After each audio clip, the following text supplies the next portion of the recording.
पृथ्वी रे अनेक नाम अच्छी असंख्य नाम अच्छी आम देश भी गुड़े नाम अच्छी बाइबल रे भी गुड़े नाम अच्छी किंतु यीशु नाम शंभु नाम ठारू भिन्न नाम अनन्य अटे तो आज प्रसंग होची यीशुଙ୍କ परी आउ किए अछि प्रथम कथा यीशुଙ୍କ परी केही जन्म होई ना यीशुଙ୍କ परी आउ केही जन्म होई ना माने यीशुଙ୍କର संपर्क रे जो भाववाणी गुड़ा कही ता चिंता कले आश्चर्य लगे जने व्यक्ति जन्म होई ना 4000 रु अधिक ऊर्ध्व वर्ष पूर्व गोटे भाववाणी थिबो जे से नारीर वंश रे आसी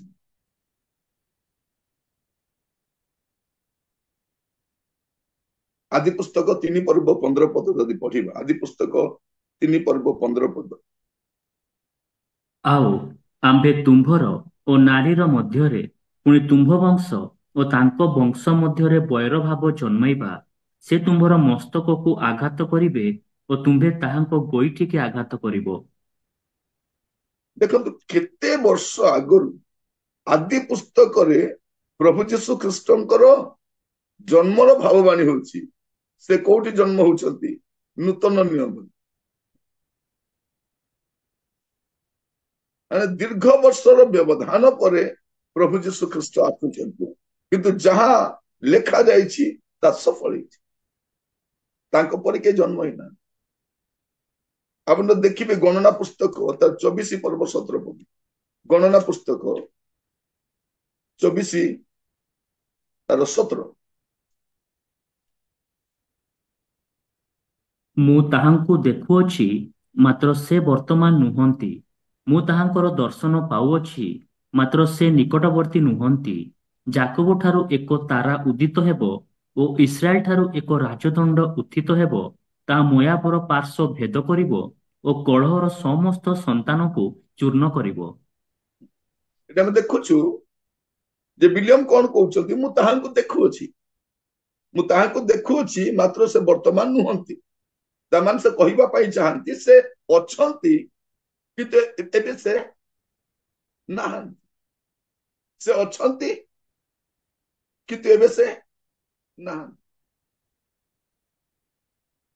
मते जने थरे पचारथुला आज्ञा यीशु केबे रु अछन मु कहिली पृथ्वी सृष्टि रो आगरु अछन तुमे कहउछो द्वापर युग तृतीय युग रे एमाने आसीथिले किंतु प्रभु जीशु ख्रीष्ट युग आरंभ होगा पूर्व से अछंती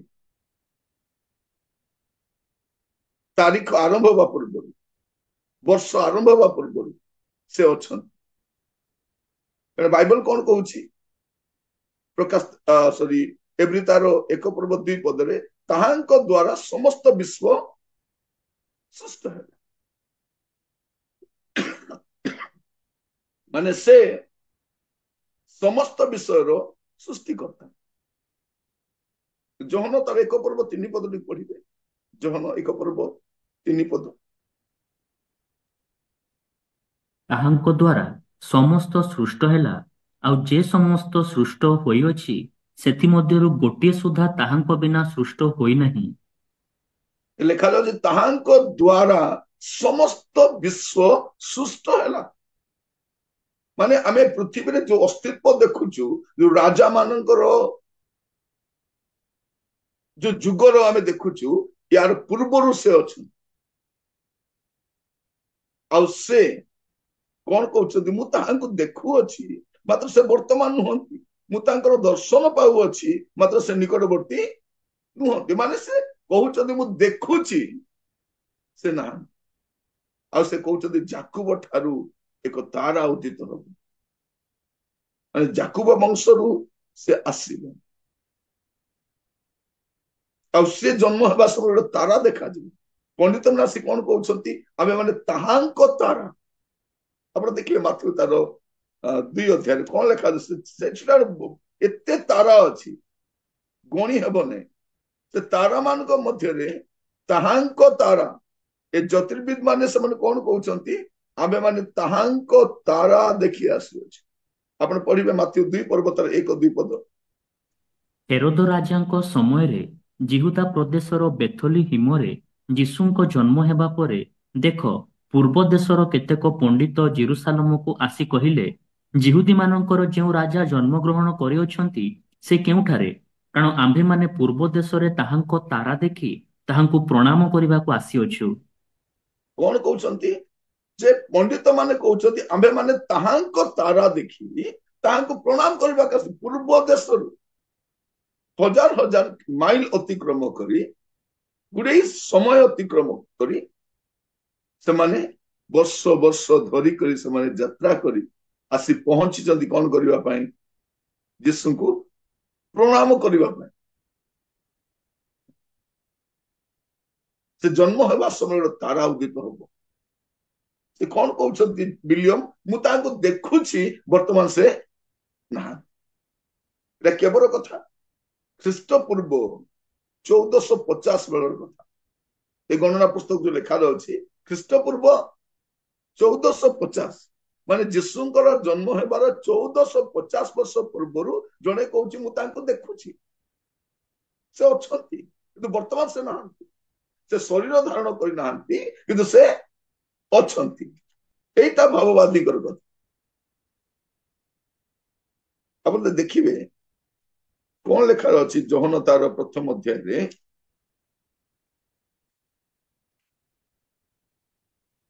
ଯୋହନ 1:14 ପଦ। ଆଉ ସେହି ବାକ୍ୟ ଦେହବନ୍ତ ହେଲେ, ପୁଣି ଅନୁଗ୍ରହ ଓ ସତ୍ୟରେ ପରିପୂର୍ଣ୍ଣ ହୋଇ ଆମ୍ଭମାନଙ୍କ ମଧ୍ୟରେ ବାସ କଲେ, ଆଉ ପିତାଙ୍କଠାରୁ ଆଗତ ଅଦ୍ୱିତୀୟ ପୁତ୍ରଙ୍କ ମହିମା ସଦୃଶ୍ୟ ଆମ୍ଭେମାନେ ତାହାଙ୍କ ମହିମା ଦେଖିଲୁ। ଏ କଣ ଲେଖାଯାଉଛି? ଆଉ ସେଇ ବାକ୍ୟ ଦେହବନ୍ତ ହେଲେ, ସେ ଥିଲେ, ଯାହାଙ୍କୁ ବିଲିୟମ ଦେଖୁଛନ୍ତି ସେ କଣ ହେଲେ? ଦେହବନ୍ତ ହେଲେ। ସେ ତ ଅଛନ୍ତି। এইটা ମୁଁ କହିବା ପାଇଁ ଚାହେଁ। ଆମକୁ ଯୀଶୁ ସତ୍ୟ ବୋଲି ପ୍ରମାଣ କରିବା ପାଇଁ ଫିଲ୍ମର ସାହାଯ୍ୟ ନେବାକୁ ପଡିବନି।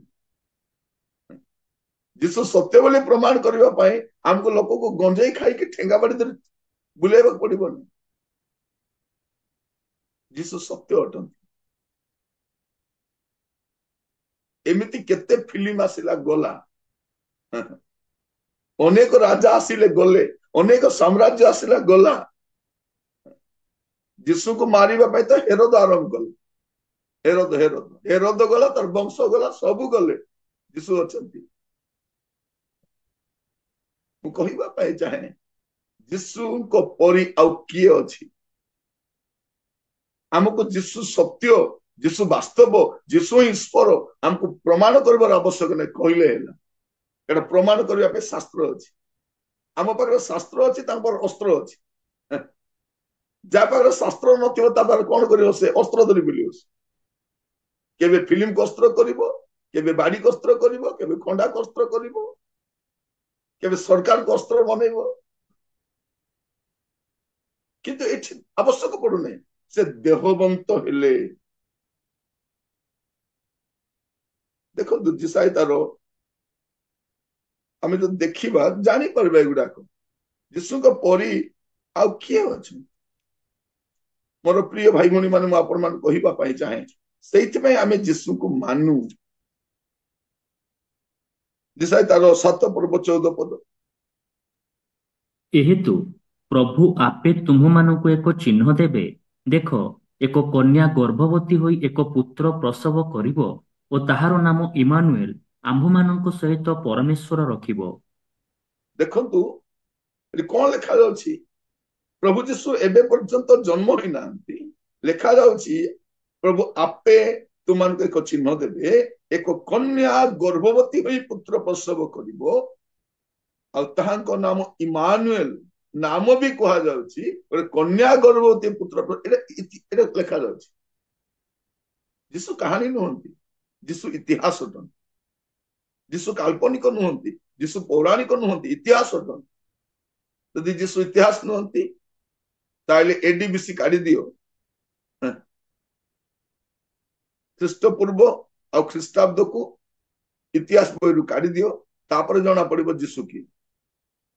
ସବୁ ଘଟଣା ଘାଣ୍ଟ ତରକାରୀ ଭଳିଆ ଲାଗିବ। ସବୁ ଘଟଣା, ରାଜା କେବେ ଆସିଥିଲେ, କେବେ ମଲେ, କେବେ ଜନ୍ମ ହେଲେ, କଣ ହେଲା, କିଛି ନଥିବ। କାହିଁକି? ଯୀଶୁ ହଉଛନ୍ତି ଇତିହାସ। ସେଇଥିପାଇଁ ପୃଥିବୀରେ ଅଧିକ ଲୋକ ଯୀଶୁକୁ ବିଶ୍ୱାସ କରନ୍ତି। ପୃଥିବୀରେ ହୁଏତ ଆପଣଙ୍କ ଗାଁରେ ଅଳ୍ପ ଲୋକ ଥାଇପାରନ୍ତି, ଆପଣଙ୍କ ସହରରେ, ଆପଣଙ୍କ ଜିଲ୍ଲାରେ, ଆପଣଙ୍କ ରାଜ୍ୟରେ, କିନ୍ତୁ ପୃଥିବୀରେ। କାହିଁକି? ଜଣେ ବାଇବଲ ଥରେ ପଢିଛନ୍ତି, ଜଣେ ସତ୍ୟ ଈଶ୍ୱରଙ୍କୁ ଜାଣିଛନ୍ତି। ବାଇବଲ ବିନା ସତ୍ୟ ଈଶ୍ୱରଙ୍କୁ ଜାଣି ହେବନି। ଆମ ଦେଶର ଲୋକ ଭ୍ରମିତ କାହିଁକି ହେଉଛନ୍ତି? ଏବେ ପର୍ଯ୍ୟନ୍ତ ବାଇବଲ ପଢି ନାହାନ୍ତି। ବାଇବଲ ପଢିଲା ପରେ ଦୁଧ କା ଦୁଧ ପାନି କା ପାନି ହେଇଯିବ। ଈଶ୍ୱର କିଏ ଜଣା ପଡିଯିବ। ଈଶ୍ୱର କାଳ୍ପନିକ ନା ବାସ୍ତବ ଜଣା ପଡିଯିବ। ଲେଖାଯାଉଛି କଣ? ତାଙ୍କର ଜନ୍ମ ବିଷୟରେ କେବେ ଲେଖାଯାଉଛି? ପ୍ରାୟ 740 ବର୍ଷ ଆଗରୁ ଲେଖାଯାଉଛି। ଯିଶାଇ କେବେ ଲେଖୁଛନ୍ତି? ପ୍ରାୟ 740 ବର୍ଷ ଆଗରୁ ଲେଖୁଛନ୍ତି। ଏଇଥିପାଇଁ ଯୀଶୁଙ୍କର ଜନ୍ମ ଅନ୍ୟଠାରୁ ଭିନ୍ନ ଅଟେ। ଅନ୍ୟଠାରୁ ଭିନ୍ନ। ମୋର ପ୍ରିୟ ଭାଇ ଭଉଣୀ ମାନେ, ମୁଁ ଆପଣମାନଙ୍କୁ କହିବା ପାଇଁ ଚାହେଁ, ଯୀଶୁଙ୍କ ପରି ଆଉ କିଏ ଅଛି? ଯଦି ଆପଣ ଦେଖିବେ ମିଖା ପୁସ୍ତକ, ତାର 5 ପର୍ବ 2 ପଦ, ମିଖା 5 ତାର 2।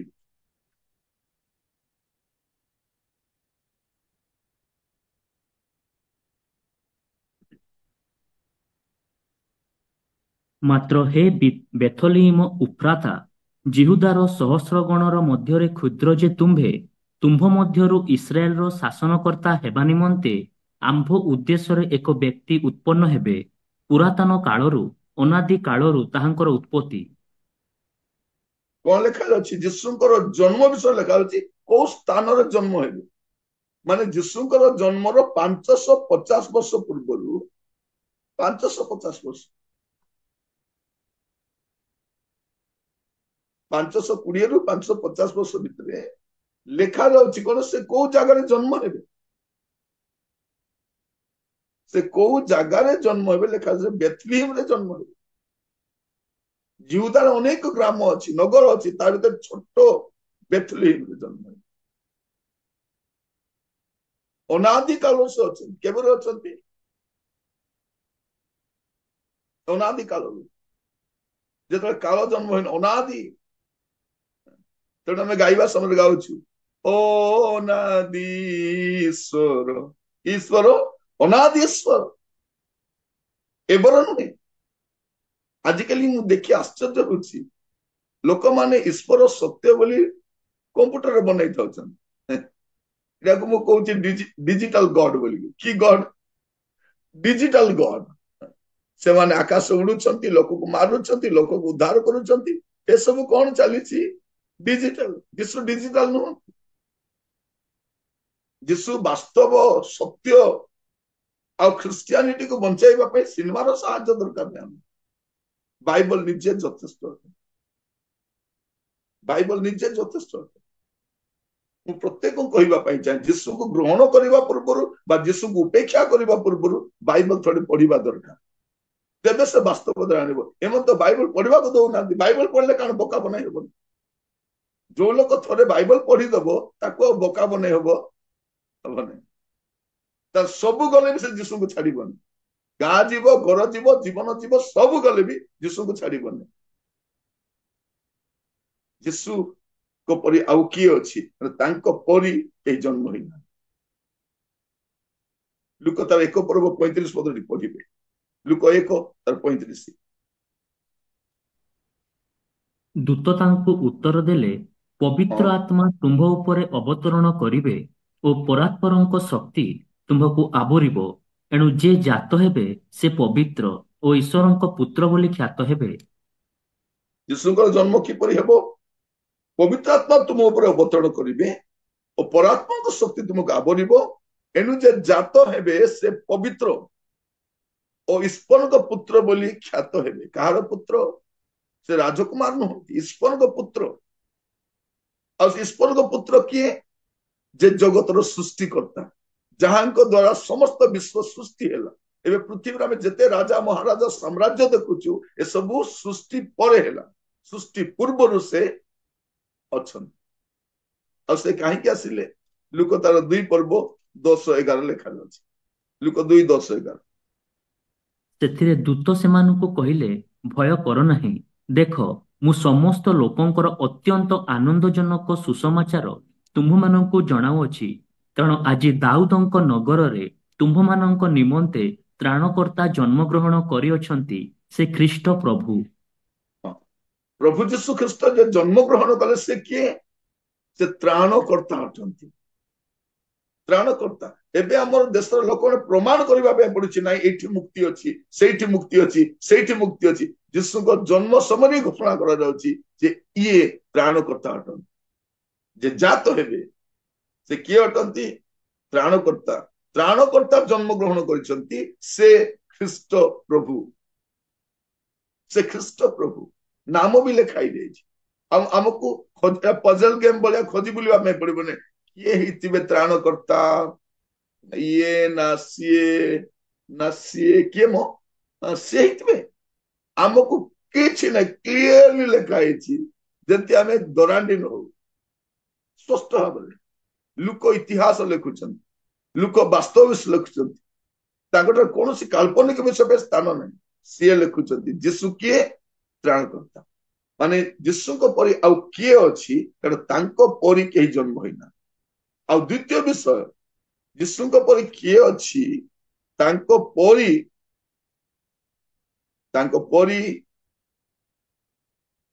କେହି ବଞ୍ଚି ନାହାନ୍ତି।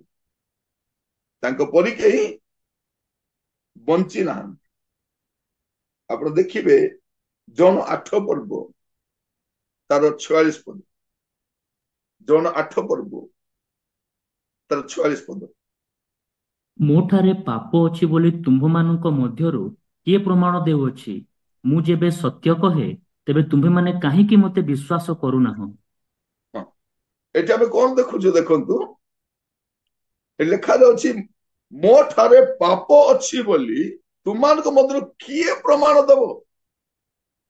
ମାନେ ଭାବି ଦେଖନ୍ତୁ, ସେ କେମିତି ବଞ୍ଚିଥିଲେ ଯେ ତାଙ୍କ ଠାରେ ପାପ ଅଛି ବୋଲି କେହି ବି ପ୍ରମାଣ ଦେଇପାରିବେ ନାହିଁ। ଏମିତି ବ୍ୟକ୍ତି ଯୀଶୁ ଅଛନ୍ତି।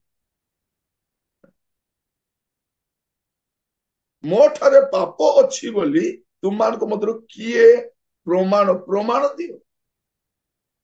ଆଜିକାଲି ଇଆଡୁ ସିଆଡୁ ଅବାନ୍ତର କଥା କହୁଛନ୍ତି।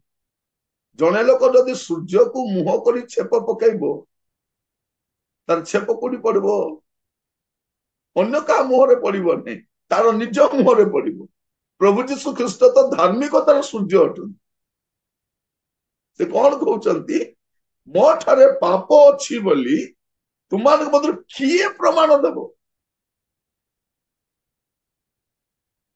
2 କରନ୍ଥୀୟ 5 ପର୍ବ ତାର 21 ପଦ ଦେଖିବେ। 2 କରନ୍ଥୀୟ 5:21। ଯାହାଙ୍କଠାରେ ପାପର ଲେଶ ମାତ୍ର ନଥିଲା, ତାହାଙ୍କୁ ସେ ଆମ୍ଭମାନଙ୍କ ନିମନ୍ତେ ପାପ ସ୍ୱରୂପ କଲେ, ଯେପରି ଆମ୍ଭେମାନେ ତାହାଙ୍କ ଦ୍ୱାରା ଈଶ୍ୱରଙ୍କର ଧାର୍ମିକତା ସ୍ୱରୂପ ହେଉ। ହଁ, ଏଠି କଣ ଲେଖାଯାଉଛି? ଦେଖନ୍ତୁ କେତେ ସ୍ପଷ୍ଟ ଲେଖାଯାଉଛି। ଯାହାଙ୍କ ଠାରେ ପାପର ଲେଶ ନଥିଲା।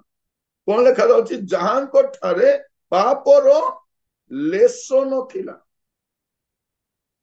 ମାନେ ତାଙ୍କ ଠାରେ ପାପର ଲେଶ ମଧ୍ୟ ନାହିଁ। ଆପଣ ତାଙ୍କ ଠାରେ ପାପ ପାଇବେ ନାହିଁ। ସେ ପାପ, ଏଇଟା ହଉଛି ଯୀଶୁ। ତାଙ୍କ ପରି କେହି ବଞ୍ଚି ନାହାନ୍ତି ଭାଇ ଭଉଣୀ ମାନେ। ଆପଣ ପ୍ରଥମ ପିତର 2 ପର୍ବ 22 ପଦ ଦେଖିବେ। ପ୍ରଥମ ପିତର 2 ପର୍ବ 22 ପଦ। ସେ କୌଣସି ପାପ କଲେ ନାହିଁ, ସେ କେବଳ ତାହାଙ୍କ କୌଣସି ପାପ କଲେ ନାହିଁ। ଏଠି କଣ ଲେଖୁଛନ୍ତି? ମାନେ ସେ କୌଣସି ପାପ କଲେ ନାହିଁ। ପାଉଲ ଲେଖୁଛନ୍ତି କରନ୍ତି ପାପର ଲେଶ ମାତ୍ର ନାହିଁ। ସେ କୌଣସି ପାପ କଲେ ନାହିଁ। ପ୍ରଥମ ଯୋହନ ତାର 3 ପର୍ବ 5 ପଦ। ପ୍ରଥମ ଯୋହନ 3 ପର୍ବ 5 ପଦ। ଆଉ ତୁମ୍ଭେମାନେ ଜାଣ ଯେ ସେ ପାପ ବୋହି ନେଇଯିବା ପାଇଁ ପ୍ରକାଶିତ ହେଲେ, ଆଉ ତାହାଙ୍କ ଠାରେ ପାପ ନାହିଁ। ତାହାଙ୍କ ଠାରେ ପାପ ନାହିଁ। ସେ ପାପ କଣ ଜାଣିଲେ ନାହିଁ, ସେ ପାପ କରିନାହାନ୍ତି, ପାପର ଲେଶ ମାତ୍ର ନାହିଁ। ଯୀଶୁ କହୁଛନ୍ତି ମୋ ଠାରେ ପାପ ଅଛି ବୋଲି ତୁମାନଙ୍କ ମଧ୍ୟରେ କିଏ ପ୍ରମାଣ ଦେବ? ମାନେ ସମ୍ପୂର୍ଣ୍ଣ ନିଷ୍ପାପ ବ୍ୟକ୍ତି ଅଟନ୍ତି ପ୍ରଭୁ ଯୀଶୁ ଖ୍ରୀଷ୍ଟ, ଯୋଉ ପୃଥିବୀରେ 33 ବର୍ଷ 6 ମାସ କାଳ ପ୍ରାୟ ରହିଲେ, ତାରି ମଧ୍ୟରେ କେହି ମଧ୍ୟ ତାଙ୍କ ଠାରେ ପାପ ଦେଖାଇ ପାରିବନି। ଏମିତି କେହି ଅଛନ୍ତି କି? ଯୀଶୁଙ୍କ ପରି ଆଉ କିଏ ଅଛି? ପ୍ରିୟ ଭାଇ ଭଉଣୀ ମାନେ, ଆପଣ এই ପର୍ବ ଗୁଡାକ ପାଳନ କରିବା ସମୟରେ এই ବାକି ବିଷୟକୁ ଫୋକସ କରନ୍ତୁ ନାହିଁ, ଆପଣ ଯୀଶୁଙ୍କୁ ଫୋକସ କରନ୍ତୁ। ମାନେ ଶୈତାନ ଏତେ ଚାଲାକ, ଦେଖନ୍ତୁ ଆମର ପ୍ରି କ୍ରିସମାସ ସେଲିବ୍ରେସନ ହେଲେ ମଧ୍ୟ କଣ କରାଉଛି? ନାଚ କର, ଗୀତ ଗାଅ, ସ୍କିଟ କର, ଡ୍ରାମା କର, ଅପେରା କର, ପାଲା କର, କିନ୍ତୁ ବାକ୍ୟ ପ୍ରଚାର କର ନାହିଁ। ତ ଲୋକମାନେ ଏସବୁ କରିକି ଭାବୁଛନ୍ତି ଆମର ପ୍ରୋଗ୍ରାମଟା ସକ୍ସେସ ହେଇଗଲା। କୋଉଠି ସକ୍ସେସ ହେଲା? ଆପଣଙ୍କ ପ୍ରୋଗ୍ରାମରେ ଯେତେବେଳେ ପର୍ଯ୍ୟନ୍ତ ଖ୍ରୀଷ୍ଟ ପ୍ରକାଶ ପାଇନାହାନ୍ତି, ପ୍ରୋଗ୍ରାମ ସକ୍ସେସ ହେବନି। ଆପଣଙ୍କର ପ୍ରୋଗ୍ରାମର ସାର କଣ? ଆପଣଙ୍କ ପ୍ରୋଗ୍ରାମର ସାର ହଉଛନ୍ତି ଖ୍ରୀଷ୍ଟ। ବଡଦିନର ମୁଖ୍ୟ କିଏ? ଖ୍ରୀଷ୍ଟ। କ୍ରିସମାସ ମୁଖ୍ୟ କିଏ? ଖ୍ରୀଷ୍ଟ। ଯଦି ଖ୍ରୀଷ୍ଟ ନାହାନ୍ତି, କଣ ଖ୍ରୀଷ୍ଟମାସ? ମାନେ ଖ୍ରୀଷ୍ଟ ବିହୀନ ଖ୍ରୀଷ୍ଟମାସ। କଣ କହିବା ଏଟାକୁ? ଖ୍ରୀଷ୍ଟ ବିହୀନ ଖ୍ରୀଷ୍ଟମାସ। ମାନେ ଯୀଶୁଙ୍କ ପରି ଆଉ କିଏ ଅଛି? ତାଙ୍କ ପରି କେହି ଜନ୍ମ ହେଇନାହାନ୍ତି, ତାଙ୍କ ପରି କେହି ବଞ୍ଚି ବି ନାହାନ୍ତି ନିଷ୍ପାପ ଭାବରେ। ତାଙ୍କର କୌଣସି ପାପ ନାହିଁ।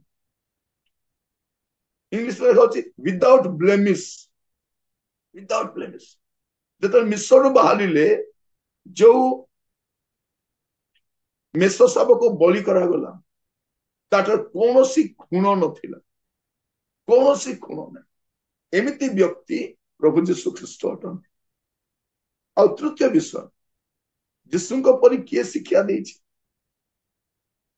ଅନେକ ରାଜା ମହାରାଜାଙ୍କ ଆମ ଦେଶରେ ମାନୁଛନ୍ତି ଯେ ଯୀଶୁଙ୍କ ପରି ଶିକ୍ଷା କିଏ ଦେଇଛନ୍ତି?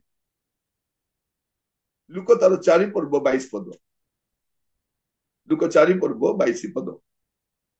ଆଉ ସମସ୍ତେ ତାହାଙ୍କ ସମ୍ବନ୍ଧରେ ସାକ୍ଷ୍ୟ ଦେବାକୁ ଲାଗିଲେ ଓ ତାହାଙ୍କ ମୁଖ ନିର୍ଗତ ଅନୁଗ୍ରହର ବାକ୍ୟରେ ଚମତ୍କୃତ ହେଲେ।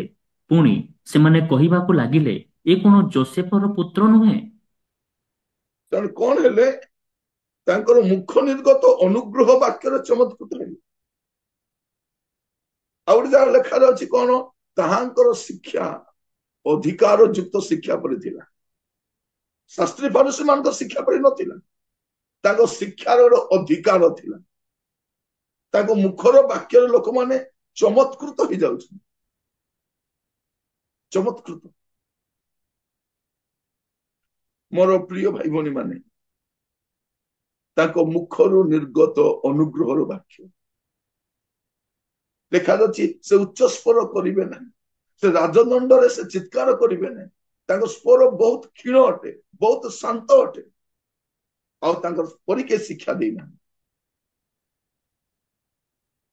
ମହାତ୍ମା ଗାନ୍ଧୀ ସେ ନୂତନ ନିୟମର ପାର୍ବତ୍ୟ ଉପଦେଶ ପଢିକି ସେ ଜାଣିଗଲେ ଯେ ଯୀଶୁଙ୍କ ପରି ଆଉ କେହି ନାହାନ୍ତି। ମାନେ ଗୋଟେ ପାର୍ବତ୍ୟ ଉପଦେଶ ଯଥେଷ୍ଟ। ଆପଣ ଯଦି ମାଥ୍ୟୁ 5, 6, 7 ଏକାଥରେ ବସି ପଢିବେ, ଆପଣ ଜାଣିଯିବେ ଯେ ତାଙ୍କ ପରି ଆଉ କେ ଶିକ୍ଷା ଦେଇପାରିବେନି।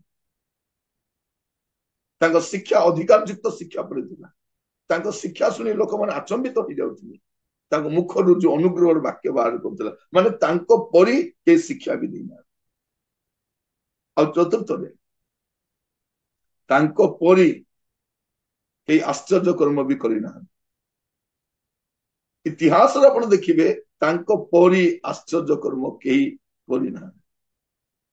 ତାଙ୍କ ପରି ଆଶ୍ଚର୍ଯ୍ୟ କର୍ମ ଆପଣ ଯଦି ଦେଖିବେ, ଯୋହନ 2 ପର୍ବ ତାର 11 ପଦ ଦେଖନ୍ତୁ। ଯୋହନ 2 ପର୍ବ ତାର 11 ପଦ। ଯୀଶୁ ଏହି ପ୍ରକାରେ ଗାଲିଲୀର କାନାରେ ଆଶ୍ଚର୍ଯ୍ୟ କର୍ମ ଆରମ୍ଭ କରି ଆପଣା ମହିମା ପ୍ରକାଶ କଲେ, ଆଉ ତାହାଙ୍କ ଶିଷ୍ୟମାନେ ତାହାଙ୍କଠାରେ ବିଶ୍ୱାସ କଲେ। ପ୍ରଭୁ ଯୀଶୁ ଖ୍ରୀଷ୍ଟ କାନାରେ ତାଙ୍କର ଆଶ୍ଚର୍ଯ୍ୟ କର୍ମ ଆରମ୍ଭ କଲେ।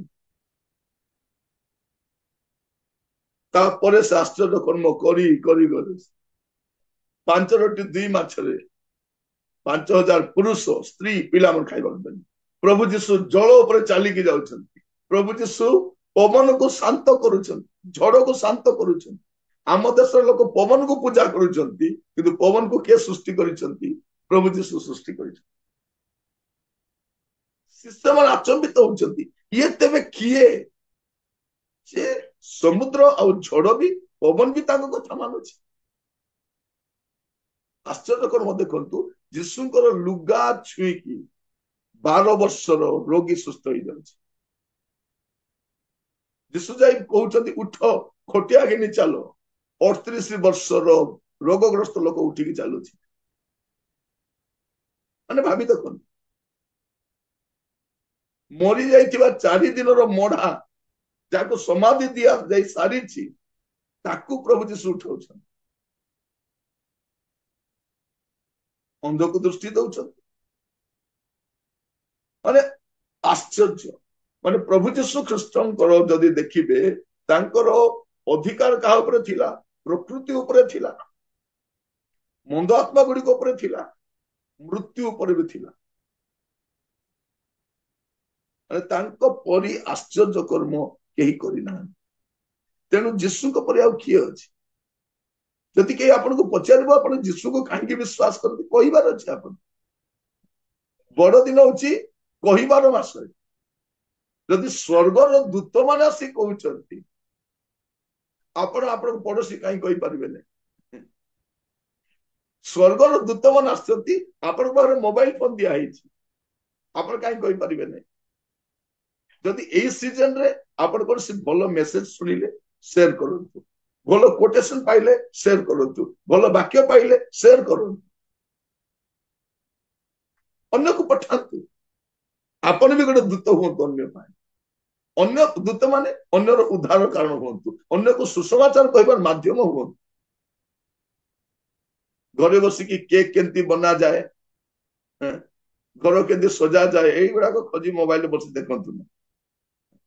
ଆରିସା କେମିତି ବନାଯାଏ, ରସକେକ୍ କେମିତି ବନାଯାଏ, ଏସବୁରେ ଆପଣ ପଢନ୍ତୁ। ନିଜକୁ ଡେକୋରେଟ କରିବା ପାଇଁ ବ୍ୟସ୍ତ ହୁଅନ୍ତୁ।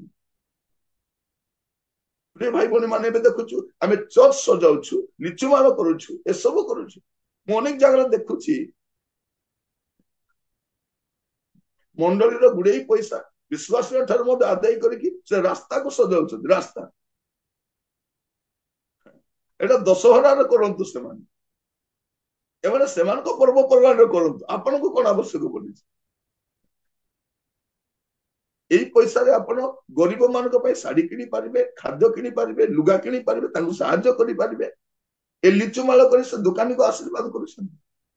ଲୋକମାନେ ଜଗିଛନ୍ତି ଯେ ଖ୍ରୀଷ୍ଟିଆନ ମାନଙ୍କ ପର୍ବ କେବେ ହେବ, ମୋର ଲିଚୁ ଯାଇକି ସେଠି ଲାଗିବ। 3, 4, 5 ଲକ୍ଷ ଟଙ୍କା ଖର୍ଚ୍ଚ କରୁଛନ୍ତି। ଆପଣଙ୍କର ବଡ ଦିନ କୋଉଠି ମିନିଂଫୁଲ ଭାବରେ ଜୀବନ ଆପଣ କାଟନ୍ତୁ। କୁହନ୍ତୁ ଲୋକ, ଯୀଶୁଙ୍କ ପରି ଆଉ କିଏ ଅଛି? ଆଉ ଯୀଶୁଙ୍କ ପରି ଦୁଃଖ ଭୋଗ କରି ସେମିତି କେହି ମରିବି ନାହାନ୍ତି। ଯୀଶୁଙ୍କ ପରି ଦୁଃଖ ଭୋଗ ଆଉ ଯୀଶୁଙ୍କ ପରି ମରଣ ଆଉ କାହାର ନାହିଁ। କାରଣ ଆପଣ ଆଉ ମୁଁ ନିଜ ପାଇଁ ମରୁ, ଯେ ମରେ ନିଜ ପାଇଁ ମରେ। ପ୍ରଭୁ ଯୀଶୁ କଣ କହୁଛନ୍ତି? ସମୁଦାୟ ଜଗତ ପାଇଁ ସେ ମରୁଛନ୍ତି। ଜଣେ ବ୍ୟକ୍ତି ଯେ ପୃଥିବୀର ସମସ୍ତ ବିଶ୍ୱବାସୀଙ୍କ ପାଇଁ, ତାଙ୍କର ସୁଷ୍ଠ ମନୁଷ୍ୟ ପାଇଁ ସେ ତ୍ରାଣକର୍ତ୍ତା ହିଁ ଆସେ। ଆପଣ ମସ୍ତ ଖୋଲନ୍ତୁ ଏବ୍ରି ତାର 10 ପର୍ବ, ତାର 4 ଆଉ 5 ପର୍ବ। କାରଣ ବୃଷ ଓ ଛାଗର ରକ୍ତ ଯେ ପାପ ହରଣ କରିବ, ଏହା ଅସମ୍ଭବ। ସେଥିପାଇଁ ଖ୍ରୀଷ୍ଟ ଜଗତକୁ ଆଗମନ କରି କହନ୍ତି, ବଳିଦାନ ଓ ନୈବେଦ୍ୟ ନ ଲୋଡ଼ି ମୋ ନିମନ୍ତେ ଏକ ଶରୀର ପ୍ରସ୍ତୁତ କଲ। ଏଠି କଣ ଲେଖାଯାଉଛି? ପ୍ରଭୁ ଯୀଶୁ ଖ୍ରୀଷ୍ଟ କାହିଁକି ଆସିଲେ? ଯେ ବୃଷ ଆଉ ଛାଗର ରକ୍ତ ଦ୍ୱାରା ପାପ ହରଣ ହେବ ନାହିଁ। ଏବେ ବି ଆମ ଦେଶର ବୋକା ମାନେ ଛେଳି ବଳିଦାନ କରୁଛନ୍ତି, କୁକୁଡା ବଳି କରୁଛନ୍ତି, ଅନେକ ପ୍ରକାର ବଳି ଦଉ, ଜାଣିନାହାନ୍ତି। ମୁଁ ପାପ କରିବି, ଛେଳି ମଲେ କଣ ହବ? ମୁଁ ପାପ କରିବି, କୁକୁଡାକୁ ବଳି ଦେବି କି? କୁକୁଡା କଣ କରିଥିଲା? କୁକୁଡା କଣ କରିଛି? ସେଇଥିପାଇଁ ପ୍ରଭୁ ଯୀଶୁ ଆସିଲେ ନାଇଁ ମଣିଷର ପାପ ପାଇଁ ଜଣେ ମଣିଷ ହିଁ ବଳିକୃତ ହେବାର ଅଛି। ତେଣୁ ପ୍ରଭୁ ଯୀଶୁ ଖ୍ରୀଷ୍ଟ ଶରୀର ନେଇ ଆସିଲେ ଏଟା ପୃଥିବୀରେ ଆଉ ନିଷ୍ପାପ ବ୍ୟକ୍ତି କେହି ନାହାନ୍ତି। ପୃଥିବୀରେ କୌଣସି ନିଷ୍ପାପ ବ୍ୟକ୍ତି ଜନ୍ମ ହେଇନାହାନ୍ତି ଯେ ମନୁଷ୍ୟର ପାପ ବହିକି ନେଇଯିବ। ସେଇଥିପାଇଁ ସ୍ୱୟଂ ଈଶ୍ୱର ମାନବ ଦେହ ଧାରଣ କରି ଆସିଲେ। କଣ କରିବା ପାଇଁ? କ୍ରୁଶରେ ବଳିକୃତ ହେବା ପାଇଁ, ରକ୍ତ ବୁହାଇବା ପାଇଁ। ଆପଣ ଦେଖିବେ ସେଇ ଏବ୍ରି 9 ପର୍ବ ତାର 22 ପଦରେ କଣ ଲେଖା ଅଛି? ପୁଣି ବ୍ୟବସ୍ଥା ଅନୁସାରେ ପ୍ରାୟ ସମସ୍ତ ବିଷୟ ରକ୍ତ ଦ୍ୱାରା ଶୁଚୀକୃତ ହୁଏ, ଆଉ ରକ୍ତପାତ ବିନା ପାପ ମୋଚନ ହୁଏ ନାହିଁ। ରକ୍ତପାତ ବିନା ପାପ ମୋଚନ ହୁଏ ନାହିଁ। ପ୍ରଭୁ ଯୀଶୁ ସେ ରକ୍ତପାତ ନିଜର ରକ୍ତପାତ କରିବା ପାଇଁ, ଅନ୍ୟ ରାଜା ମାନେ ଅନ୍ୟର ରକ୍ତପାତ କରିବାକୁ ଆସିଥିଲେ, କିନ୍ତୁ ଏଇ ରାଜା ନିଜର ରକ୍ତ ଦେବା ପାଇଁ ଆସିଥିଲେ, ନିଜର ରକ୍ତ। ସେଥିପାଇଁ ଯୀଶୁଙ୍କ ପରି ଆଉ କିଏ ଅଛି? ସେ ଗୀତ ଆମେ ବେଳେ ବେଳେ ଗାଉ, ଯୀଶୁଙ୍କ ପରି ଆଉ କିଏ ପ୍ରେମ କରିପାରେ, ଯୀଶୁଙ୍କ ପରି ଆଉ କିଏ କ୍ଷମା ଦେଇପାରେ, କ୍ଷମା ଦେଇ ଯୀଶୁଙ୍କ ପରି ଆଉ କିଏ, ଆଉ କିଏ? ମତେ ଥରେ ମୋର ସାଙ୍ଗର ଜଣେ ଭାଇ, ଆମେ ସାଙ୍ଗରେ କଲେଜ ପଢୁଥାଉ, ତାଙ୍କ ଭାଇ ଲେକ୍ଚରର, ପଲିଟିକାଲ ସାଇନ୍ସ ର ଲେକ୍ଚରର। ସେ ଦିନେ ମତେ କହିଲେ, ତାଙ୍କ ଘରେ ବସି ଖାଇଲା ପରେ, ସେମାନେ ବ୍ରାହ୍ମଣ ଅଟନ୍ତି, ବସି ଖାଇଲା ପରେ, ଆଗ ଏସବୁ ନଥିଲା, ବ୍ରାହ୍ମଣ ହରଣ କରଣ ଆଦିବାସୀ ହରିଜନ କିଛି ନଥିଲା। ଆମେ ସାଙ୍ଗରେ ମିଶି କଲେଜରେ ସ୍କୁଲରେ ପଢୁଥିଲୁ, ଯାହା ଘରେ ଯାଇକି ଖାଇ ଦଉଥିଲୁ, ପଳେଇ ଆସୁଥିଲୁ, ମିଶୁଥିଲୁ, ମା ମାନେ ସମସ୍ତ ପାଇଁ ଖାଦ୍ୟ ବନାଉଥିଲେ, ସ୍କୁଲରେ ବି ସେମିତି ଏକା ଥିଲା। ଏବେ ଛୁଆ ଜନ୍ମ ହେଇଛି ତାର ଜାତି ସାର୍ଟିଫିକେଟ, ସେ ପିଲାଟା ଜନ୍ମ ହେଇଛି ତାକୁ ଗୋଟେ ଜାତିରେ ପକେଇ ଦଉଛନ୍ତି, ଏ ଅମୁକ ଜାତିରେ ବୋଲି। ଆମ ସମୟ ନଥିଲା ସେମିତି। ଖାଇଲା ପରେ ସେ ଭାଇ ମତେ କହିଲେ, ନିରଞ୍ଜନ ଗୋଟେ କଥା କହିବି, ଖରାପ ଭାବିବ ନାହିଁ, ଯେ ତୁମେ କାହିଁକି ଯୀଶୁଙ୍କୁ ଗ୍ରହଣ କଲ? ଆମ ଦେଶରେ ତ ଏତେ ଅଛନ୍ତି, କେହି ବି ତମକୁ ମନକୁ ଗଲେ ନାହିଁ, କେହି ବି ତମକୁ ଠିକ କଲ ନାହିଁ। ନିରଞ୍ଜନ ବହୁତ ରେସ୍ପେକ୍ଟଫୁଲି ମତେ ପଚାରିଲେ, ବହୁତ ଭଦ୍ର ଲୋକ, ବହୁତ ଭଦ୍ର। ତାପରେ ମୁଁ ତାଙ୍କୁ କହିଲି, ଭାଇନା ଯୀଶୁଙ୍କ ଛଡା ଆଉ କିଏ ପାପ କ୍ଷମା ଦେଇପାରିବ, କିଏ ମୁକ୍ତି ଦେଇପାରିବ, କିଏ ଉଦ୍ଧାର କରିପାରିବ? ଏମିତି କିଛି ନାମ ଅଛି କି? ଏମିତି କେହି ବ୍ୟକ୍ତି ଅଛନ୍ତି କି ଭାଇନା? ଯଦି ଅଛନ୍ତି ଆପଣ ଟିକେ ମତେ କୁହନ୍ତୁ, ମୁଁ ବି ତାଙ୍କୁ ଗ୍ରହଣ କରିବି। ଆଜିକୁ ହେଇଗଲାଣି 35 ବର୍ଷ, ସେ କହିବି ପାରିନାହାନ୍ତି। ମୁଁ କାହିଁକି କହୁଛି ଆଉ କେହି ନାହାନ୍ତି, ଆଉ କେହି ନାହାନ୍ତି। ଉଦ୍ଧାର ପାଇବା ପାଇଁ କେବଳ ଗୋଟିଏ ନାମ। ଆପଣ ଦେଖିବେ ପ୍ରେରିତ 4 ପର୍ବ 12 ପଦଟି ପଢିବା, ପ୍ରେରିତ 4 ପର୍ବ ତାର 12 ପଦ। ତାହାଙ୍କ ଛଡା ଆଉ କାହାଠାରେ ପରିତ୍ରାଣ ନାହିଁ, କାରଣ ଯାହା ଦ୍ୱାରା ଆମ୍ଭମାନଙ୍କୁ ପରିତ୍ରାଣ ପାଇବାକୁ ହେବ, ଆକାଶ ତଳେ ମନୁଷ୍ୟମାନଙ୍କ ମଧ୍ୟରେ ଆଉ କୌଣସି ନାମ ଦିଆଯାଇ ନାହିଁ। କଣ ଲେଖା ଯାଉଛି? ଆଉ କୌଣସି ନାମ ଦିଆଯାଇ ନାହିଁ, ଆଉ କୌଣସି ନାମ ନାହିଁ। ସେଥିପାଇଁ ମୁଁ କହୁଛି ଯୀଶୁଙ୍କ ପରି କିଏ ଅଛି? ତାଙ୍କ ପରି କିଏ ଜନ୍ମ ହେଇଛି? ତାଙ୍କ ପରି କିଏ ବଞ୍ଚିଛି? ତାଙ୍କ ପରି କିଏ ଶିକ୍ଷା ଦେଇଛି? ତାଙ୍କ ପରି ଆଶ୍ଚର୍ଯ୍ୟ କର୍ମ କିଏ କରିଛି? ତାଙ୍କ ପରି କିଏ ମୃତ୍ୟୁ ଭୋଗ କରିଛି? ଆଉ ତାଙ୍କ ପରି କିଏ ମରିକି ଉଠିଛନ୍ତି? ଆପଣ ଦେଖିବେ ମାଥିଉ ତାର 28 ପର୍ବ ତାର 5 ଆଉ 6 ପଦ। କିନ୍ତୁ ଦୂତ ସ୍ତ୍ରୀ ଲୋକମାନଙ୍କୁ ଉତ୍ତର ଦେଲେ, ତୁମ୍ଭେମାନେ ଭୟ କର ନାହିଁ, କାରଣ ତୁମ୍ଭେମାନେ ଯେ କ୍ରୁଶରେ ହତ ଯୀଶୁଙ୍କର ଅନ୍ୱେଷଣ କରୁଅଛ, ତାହା ମୁଁ ଜାଣେ। ସେ ଏଠାରେ ନାହାନ୍ତି, କାରଣ ସେ ଯେପରି କହିଥିଲେ ସେହିପରି ଉଠି ଅଛନ୍ତି। ଆସ, ସେ ଯେଉଁଠାରେ ଶୋଇଥିଲେ ସେହି ସ୍ଥାନ ଦେଖ। ଏଠି ସ୍ତ୍ରୀ ଲୋକମାନେ ଯାଇଛନ୍ତି, ଦୂତ ଦେଖନ୍ତୁ, ଯୋଉଠି ମଣିଷ ବୁଝାଇ ପାରିବ ନା ସେଠି ଦୂତ ଆସୁଛନ୍ତି। ଯୀଶୁଙ୍କର ଜନ୍ମ ବିଷୟରେ ଦୂତ କହିବାକୁ ଆସୁଛନ୍ତି, ଯୀଶୁଙ୍କ ପୁନରୁତ୍ଥାନ ବିଷୟରେ ଯୀଶୁ କହିବାକୁ ଆସୁଛନ୍ତି, ଯୀଶୁଙ୍କ ସ୍ୱର୍ଗାରୋହଣ ସମୟରେ ମଧ୍ୟ ଦୂତ ହିଁ ଆସି କହୁଛନ୍ତି। ମାନେ ଯୋଉଟା ମନୁଷ୍ୟ ଜାଣିପାରିବ ନା ସେଠି ଦୂତ ଆସି ସାହାଯ୍ୟ କରୁଛନ୍ତି। ଲେଖାଯାଉଛି କଣ, ସେତେ ଦୂତ ସ୍ତ୍ରୀ ଲୋକମାନଙ୍କୁ ଉତ୍ତର ଦେଲେ, ତୁମାନେ ଭୟ କର ନାହିଁ, ତୁମେ ମାନେ ଯୋଉ କୃଷରେ ଭକ୍ତ ଯୀଶୁଙ୍କର ଅନ୍ୱେଷଣ କରୁଅଛ ତାହା ମୁଁ ଜାଣେ, ସେ ଏଠାରେ ନାହାନ୍ତି, କାରଣ ସେ ଯେପରି କହିଥିଲେ ସେଇପରି ଉଠି ଅଛନ୍ତି, ଆଉ ସେ ଯେଉଁଠାରେ ଶୋଇଥିଲେ ସେ ସ୍ଥାନ ଦେଖ। ମାନେ ପ୍ରଭୁ ଯୀଶୁ ଖ୍ରୀଷ୍ଟଙ୍କର ମୃତ୍ୟୁ ମଧ୍ୟ ଜନ୍ମ ବାସ୍ତବ, ଯୀଶୁଙ୍କର ମୃତ୍ୟୁ ବାସ୍ତବ, ଆଉ ଯୀଶୁଙ୍କର ପୁନରୁତ୍ଥାନ ମଧ୍ୟ ବାସ୍ତବ। ସେ ବାସ୍ତବ ଈଶ୍ୱର ଅଟନ୍ତି, କାଳ୍ପନିକ ପୌରାଣିକ ବା ଅତିରଞ୍ଜିତ ମନୋରଞ୍ଜିତ ନୁହନ୍ତି। ସେ ବାସ୍ତବ ଅଟନ୍ତି, ବାସ୍ତବ ଯୀଶୁ। ଆଉ ତାଙ୍କ ପରି କେହି ମୃତ୍ୟୁକୁ ଜୟ କରି ଉଠି ନାହାନ୍ତି, ଆଉ ତାଙ୍କ ପରି କେହି ସ୍ୱର୍ଗାରୋହଣ ମଧ୍ୟ କରିନାହାନ୍ତି, ତାଙ୍କ ପରି କେହି ସ୍ୱର୍ଗାରୋହଣ କରିନାହାନ୍ତି। ଆଉ ଦେଖନ୍ତୁ ଆପଣ ମାନେ, ପ୍ରେରିତ ତାର 1 ପର୍ବ ତାର 8, 9, 10 ପଦ।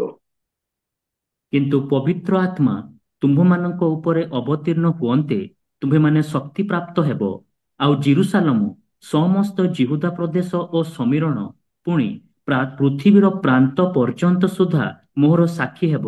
ସେ ଏହି ସମସ୍ତ କଥା କହିବା ଉତ୍ତାରେ ସେମାନେ ଦେଖୁ ଦେଖୁ ସେ ଊର୍ଦ୍ଧ୍ୱକୁ ନୀତ ହେଲେ, ଆଉ ଖଣ୍ଡେ ମେଘ ତାହାଙ୍କୁ ସେମାନଙ୍କ ଦୃଷ୍ଟିଗୋଚରରୁ ଘେନିଗଲା। ସେ ଯାଉ ଯାଉ ସେମାନେ ଆକାଶ ଆଡ଼କୁ ଏକ ଦୃଷ୍ଟିରେ ଚାହିଁ ଅଛନ୍ତି। ଏପରି ସମୟରେ ଦେଖ, ଶୁକ୍ଳ ବସ୍ତ୍ର ପରିହିତ 2 ଜଣ ପୁରୁଷ ସେମାନଙ୍କ ନିକଟରେ ଉପସ୍ଥିତ ହେଲେ। 11 ପଦ ମଧ୍ୟ ପଢନ୍ତୁ। 11। ପୁଣି ସେମାନେ କହିଲେ, ହେ ଗାଲିଲିଓ ଲୋକେ, କାହିଁକି ତୁମ୍ଭେମାନେ ଆକାଶ ଆଡ଼କୁ ଚାହିଁ ଠିଆ ହୋଇଅଛ? ଏହି ଯେଉଁ ଯୀଶୁ ତୁମ୍ଭମାନଙ୍କ ନିକଟରୁ ସ୍ୱର୍ଗରେ ଗୃହୀତ ହେଲେ, ତାହାଙ୍କୁ ତୁମ୍ଭେମାନେ ଯେଉଁ ପ୍ରକାରେ ସ୍ୱର୍ଗକୁ ଯିବାର ଦେଖିଲ, ସେ ସେହି ପ୍ରକାରେ ଆଗମନ କରିବେ। ପ୍ରଭୁ ଯୀଶୁ ଖ୍ରୀଷ୍ଟ ସ୍ୱର୍ଗରୁ ପ୍ରେରିତ ହୋଇଥିଲେ, ଏବେ ସ୍ୱର୍ଗରେ ଗୃହୀତ ହଉଛନ୍ତି। ସେ ସ୍ୱର୍ଗରୁ ଆଗମନ କରିଥିଲେ, ଏ ସ୍ୱର୍ଗକୁ ଗୃହୀତ ହଉଛନ୍ତି। ପୃଥିବୀରେ ଆସିଲେ, ପରିତ୍ରାଣ କାର୍ଯ୍ୟ ସମାପ୍ତ କଲେ, କ୍ରୁଶରେ ମୃତ୍ୟୁଭୋଗ କଲେ, ପୁନରୁତ୍ଥିତ ହେଲେ, ଏବେ ସ୍ୱର୍ଗକୁ ସେ କଣ ହଉଛନ୍ତି? ଗୃହୀତ ହଉଛନ୍ତି। ମାନେ ଯୀଶୁଙ୍କ ପରି କେହି ଜନ୍ମ ହେଇନାହାନ୍ତି, ଯୀଶୁଙ୍କ ପରି କେହି ଶିକ୍ଷା ଦେଇନାହାନ୍ତି, ଯୀଶୁଙ୍କ ପରି କେହି ବଞ୍ଚି ନାହାନ୍ତି, ଯୀଶୁଙ୍କ ପରି କାହାର ଜୀବନ ନାହିଁ, ଯୀଶୁଙ୍କ ପରି ଆଶ୍ଚର୍ଯ୍ୟ କର୍ମ କେହି କରିନାହାନ୍ତି, ଯୀଶୁଙ୍କ ପରି କେହି ମରି ନାହାନ୍ତି, ଯୀଶୁଙ୍କ ପରି କେହି ଉଠି ନାହାନ୍ତି, ଯୀଶୁଙ୍କ ପରି କେହି ସ୍ୱର୍ଗାରୋହଣ କରିନାହାନ୍ତି। ଆଉ ଯୀଶୁଙ୍କ ପରି କଣ ଲେଖାଯାଉଛି?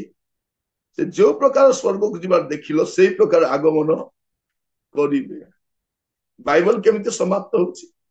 ମୁଁ ଆପଣ ମାନଙ୍କୁ କହୁଥିଲି ଯେ ମାଥ୍ୟୁ ପୁସ୍ତକ ରାଜାଙ୍କର ଜନ୍ମ ବିଷୟରେ କୁହାଯାଉଛି, କିନ୍ତୁ ପ୍ରକାଶିତ ବାକ୍ୟର ଶେଷରେ ରାଜାଙ୍କର ପୁନରାଗମନ ବିଷୟରେ କୁହାଯାଉଛି।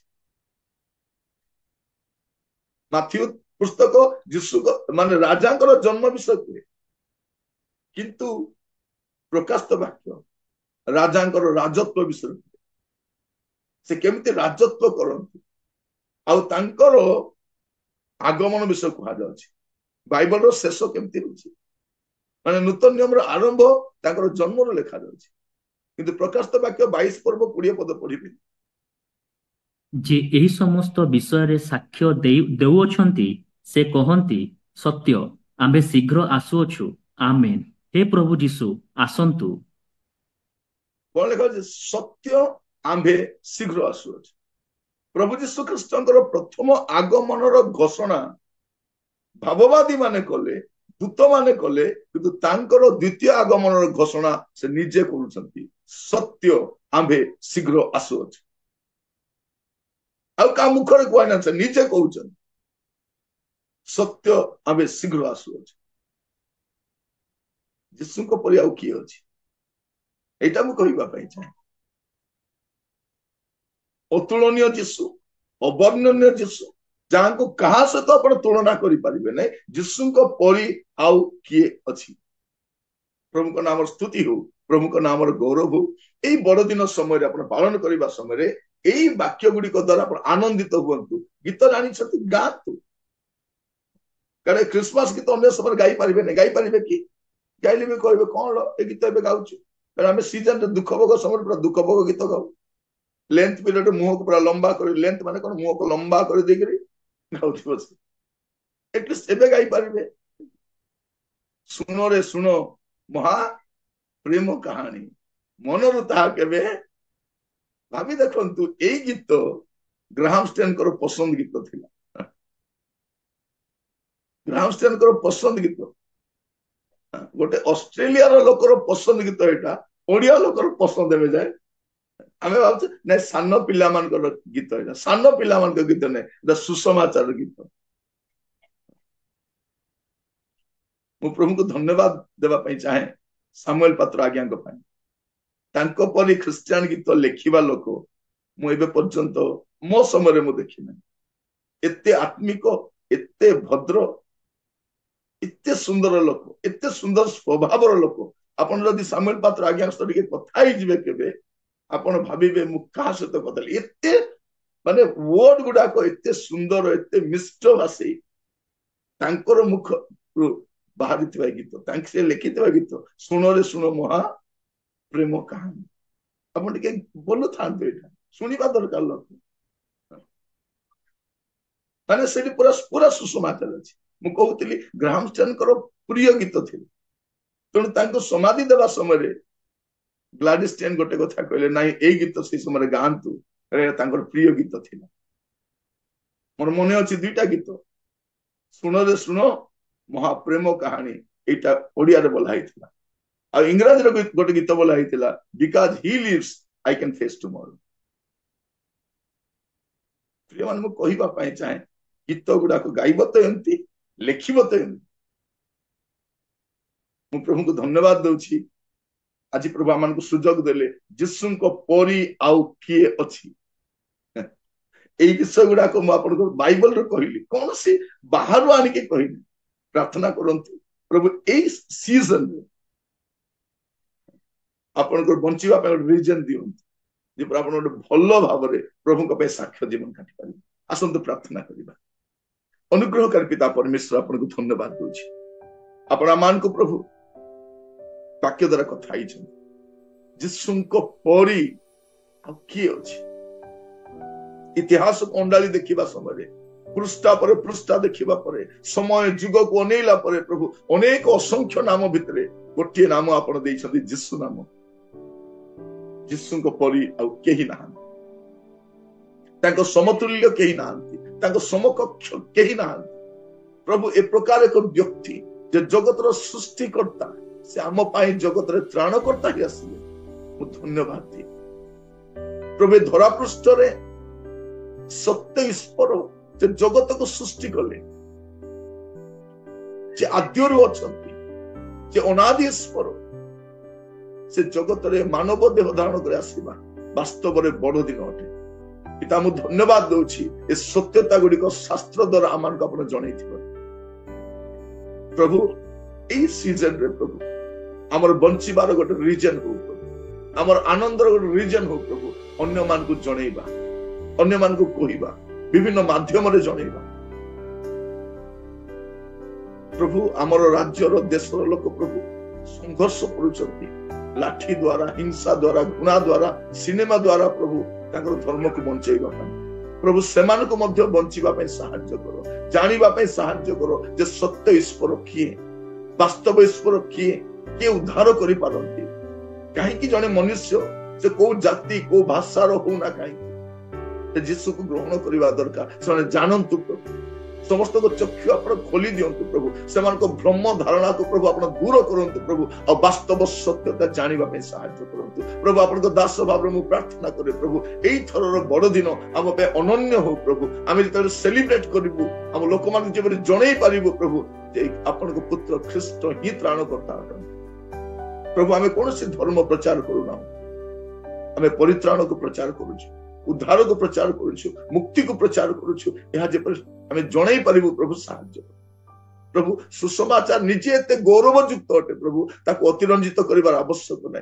ताको डेकोरेट करिवार आवश्यक नै धन्यवाद दोछि ख्रीष्ट सत्य बोली प्रमाण करिवा पाए आमान को कोनोसी काल्पनिक विषय सहायता नेबा पाए पड़िबो नै प्रभु ए प्रकार एक व्यक्ति को आपण आम जीवन रे देइथिबार धन्यवाद दी प्रभु ख्रीष्ट को पाई आमे धन्य अटु प्रभु आमे धन्य अटु प्रार्थना करे प्रभु जो माने एबे पर्यंत आपण पुत्र यीशु को भलरे जानि ना जानिबा पे सहायता कर प्रभु एई मेसेज द्वारा अनेकों को जीवन को आपण परिवर्तन करो प्रभु जेपरि आमे मध्ये अनेकों को पठेई पारिबु अन्य माने सुनी पारिबे प्रभु एथि पे आपण दया करंतु आम देश लोक सत्यता जानती नहीं प्रभु सत्य परमेश्वर को जानती नहीं जानिबा पे सहायता करो दया करो प्रार्थना शुणी आपन को अशेष धन्यवाद दे प्रार्थना मोर प्राणर प्रिय यीशु नाम रे मांगिली आमीन।